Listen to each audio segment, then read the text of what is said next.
നിങ്ങളുടെ ഫേവറേറ്റ് സീരിയലുകൾ ടിവിയിൽ വരുന്നതിന് മുൻപേ സൺ നെക്സ്റ്റ് ആപ്പിൽ കാണാം. ഇനി എല്ലാവർക്കും മുൻപേ കാണൂ.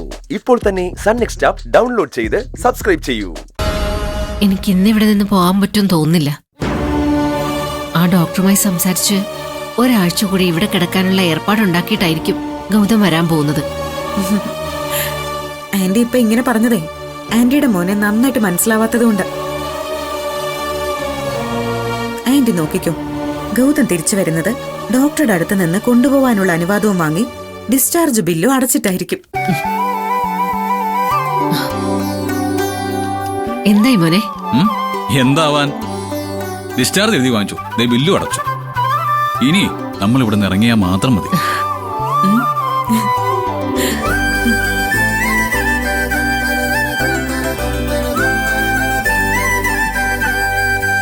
ആ പിന്നെ നമുക്ക് ഇറങ്ങിയാലോ? നേരെ വാടക വീട്ടിലേക്കാണോ പോകുന്നത്? പിന്നല്ലാതെ ഇങ്ങോട്ട് പോവാനാ. ഞാനും അമ്മയും ഒരുമിച്ച് നമ്മുടെ വാടക വീട്ടിലേക്ക് വലത് കാല് വെച്ച് കയറും. രണ്ടുപേരോ? അപ്പോ നിധിയോ? ആ അമ്മ അത് വിട്. പിന്നെ വീട്ടിലേക്ക് പോകുന്നതിന് മുമ്പ് നമുക്കൊരു ടെക്സ്റ്റൈൽസിൽ കയറണം. അമ്മയ്ക്ക് കുറെ ഡ്രസ്സുകളൊക്കെ വാങ്ങണം. അയ്യോ, ഇനി ഡ്രസ്സുകളോ? ഒന്നും വേണ്ട മോനെ, എന്റെ പഴയ ഡ്രസ്സുകളൊക്കെ മുറിയിൽ ഇരിപ്പുണ്ട്. അതൊന്ന് എടുപ്പിച്ചാൽ മാത്രം മതിയെന്നേ. പഴയ ഡ്രസ്സുകളൊക്കെ അമ്മയ്ക്കൊരു മകനില്ലാതിരുന്ന ആ പഴയ കാലത്തേതാണ്.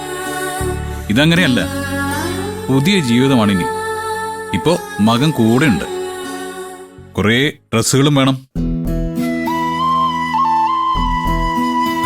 അമ്മ എന്ത് ആലോചിക്കുന്നേ? ഞാൻ ഓർക്കായിരുന്നു, ഈ മോനൊരു ഷർട്ട് പോലും വാങ്ങിച്ചു തരാനുള്ള യോഗം ഇല്ലാത്ത ഒരു അമ്മയാ ഞാൻ. നീ എന്റെ വയറ്റിൽ പറന്നൊന്ന് തിരിച്ചറിഞ്ഞപ്പോ ഞാൻ കണ്ട കുറെ സ്വപ്നങ്ങളുണ്ടായിരുന്നു. എന്റെ മകന് വേണ്ടി കളിപ്പാട്ടങ്ങളും നിറമുള്ള ഉടുപ്പുകളും വാങ്ങിച്ചു തരുന്ന ഒരു അമ്മയാവണമെന്ന്. പക്ഷെ എനിക്ക് അങ്ങനെയൊന്നും ആവാൻ കഴിഞ്ഞില്ല.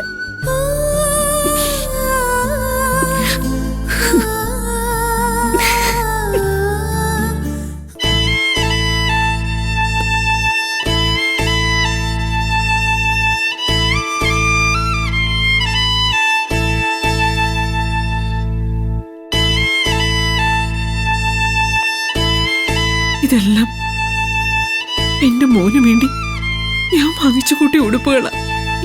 ഞാൻ പുറത്തിറങ്ങിയ അവൻ ഒരു ഡ്രസ്സെങ്കിലും വാങ്ങാതെ തിരികെ പോന്നിട്ടില്ല. നീ ഇപ്പൊ ഒരുപാട് വളർന്നു പോയട മോനെ. എന്റെ ഒരു ചിന്തകൾക്കും പാകമാകാത്ത അത്രയും വലുതായി നീ. പക്ഷെ എനിക്ക് നിന്നെ നഷ്ടപ്പെട്ടു പോയാ പിന്നെ ഞാൻ ജീവനോടെ ഉണ്ടാകില്ല. നീ എന്റെ മോന, എന്റെ മാത്രം മോൻ. നിന്നിൽ വേറൊരാൾക്കും അവകാശമില്ല, ആർക്കും വിട്ടുകൊടുക്കില്ല ഞാൻ.